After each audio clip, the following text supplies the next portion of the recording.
बिस्मिल्लाहिर्रहमानिर्रहीम। अस्सलाम वालेकुम। आज हम पढ़ेंगे इंग्लिश में सेंटेंस, सब्जेक्ट, प्रेडिकेट और काइंड्स ऑफ सेंटेंस। ये टेस्ट के हवाले से बहुत इम्पोर्टेंट है। तो पढ़ते हैं सेंटेंस। सेंटेंस क्या है? जिसको हम बोलते हैं जुमला। Sentence A group of words which makes a complete sense is called a sentence. अल्फाज का वो मजमुआ जिसका मतलब समझ में आता हो, जो कोई मीनिंग देता हो, उसको हम सेंटेंस बोलते हैं। ठीक है। सेंटेंस में मेन दो चीज़ें होती हैं। ठीक है। मेनली दो चीज़ों पर कंपोज मुश्तमिल होता है। एक होता है सब्जेक्ट। ठीक है।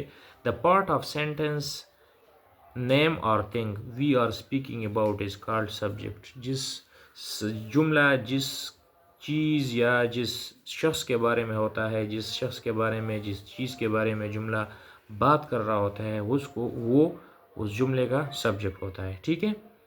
मतलब Ali is writing a letter, तो ये सेंटेंस जो है ये किसके बारे में है? ये अली के बारे में है, तो इसलिए ये अली जो है ये इस जुमले का सब्जेक्ट है। ठीक है।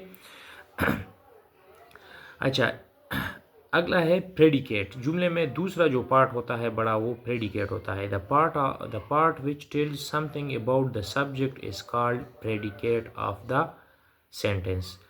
अच्छा, अब सब्जेक्ट के बारे में जो बात हो रही होती है, ठीक है, जुमले में सब्जेक्ट के बारे में जो बताया जाता है, उसको जो है ना, उसको प्रेडिकेट ऑफ द सेंटेंस बोलते हैं। ठीक है। इस तरह मैंने आपको एग्जांपल दिया कि Ali is writing a letter, तो ये सेंटेंस किसके बारे में है? अली के बारे में है, तो ये सब्जेक्ट है। अब अली के बारे में क्या बताया जा रहा है? Is writing a letter.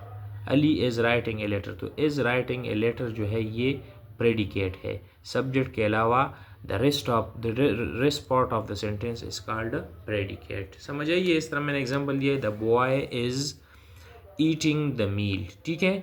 तो जो अब मैं अगर इस सेंटेंस पे क्वेश्चन करूं, तो ये सेंटेंस किसके बारे में है?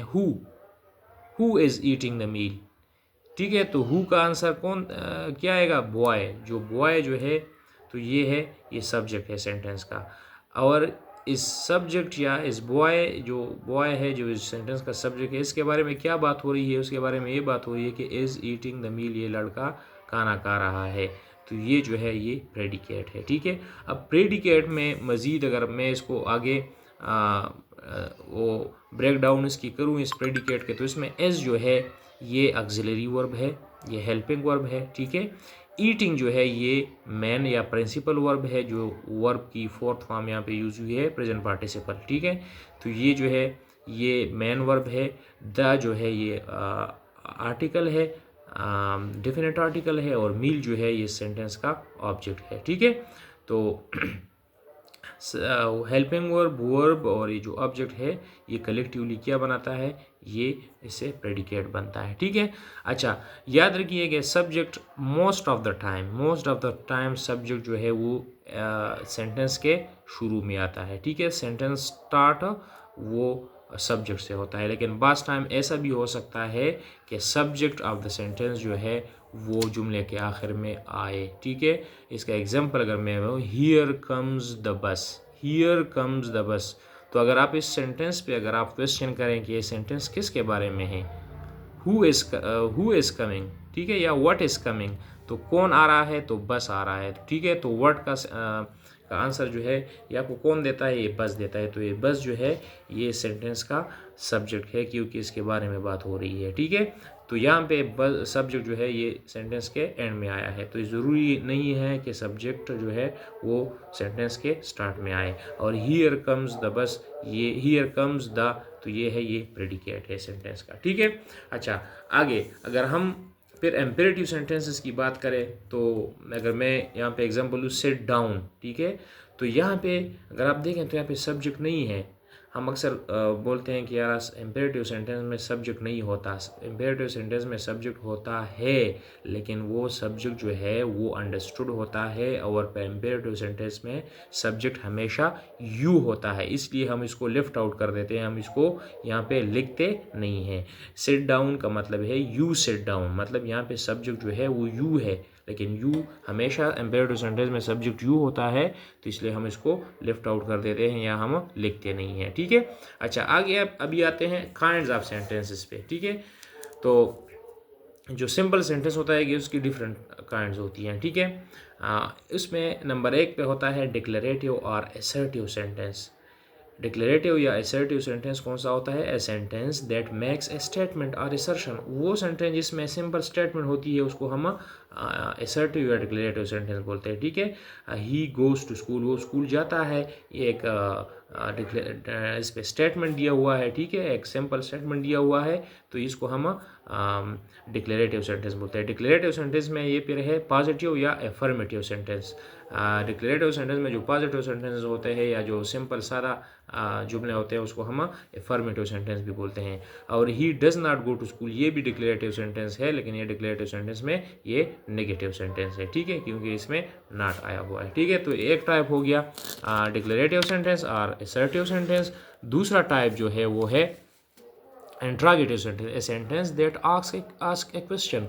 वो जुमला, वो सेंटेंस जिसमें क्वेश्चन पूछा गया हो, सवाल किया गया हो, और उसको हम इंट्रागेटिव सेंटेंस कहते हैं। मिसाल के तौर पर does he go to school, क्या वो स्कूल जाता है, इसमें क्वेश्चन किया गया है और ये इंट्रागेटिव सेंटेंस है। और इंट्रागेटिव सेंटेंस हमेशा साइन ऑफ इंटरोगेशन या क्वेश्चन मार्क पर एंड होता है, ends with a question mark, ठीक है।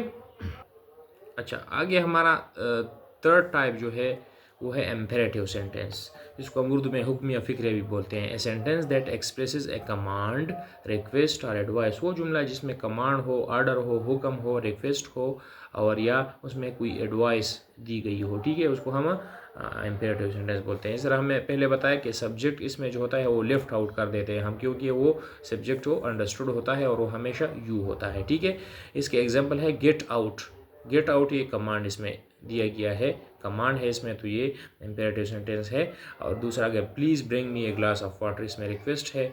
अच्छा, रिस्पेक्ट योर एल्डर, इसमें एडवाइस है, नसीहत है। तो ये जो है ना, ये तीन टाइप्स जो हैं, ये तीन जो है डिफरेंट स्ट्रक्चर जो हैं, ये इम्पेरेटिव सेंटेंस के होते हैं, ठीक है। तो इम्पेरेटिव सेंटेंस वो जुमला होता है जिसमें कोई ऑर्डर दिया गया हो, कमांड दिया गया हो या रिक्वेस्ट दिया गया हो, किया गया हो या कोई एडवाइस दी गई हो, ठीक है। और इसमें सब्जेक्ट जो है ना वो हम नहीं लिखते क्योंकि वो अंडरस्टूड होता है और वो होता क्या है, वो होता यू है, ठीक है। अच्छा, exclamatory sentence. Exclamatory sentence, a sentence that express strong feeling. वो जुमला जिसमें स्ट्रॉन्ग फीलिंग्स का इजहार किया गया हो उसको हम एक्सक्लेमेटरी सेंटेंस बोलते हैं, ठीक है। It ends with sign of exclamation, और एक्सक्लेमेटरी सेंटेंस हमेशा साइन ऑफ एक्सक्लेमेशन या एक्सक्लेमेटरी साइन पर वो ख़त्म होता है, ठीक है।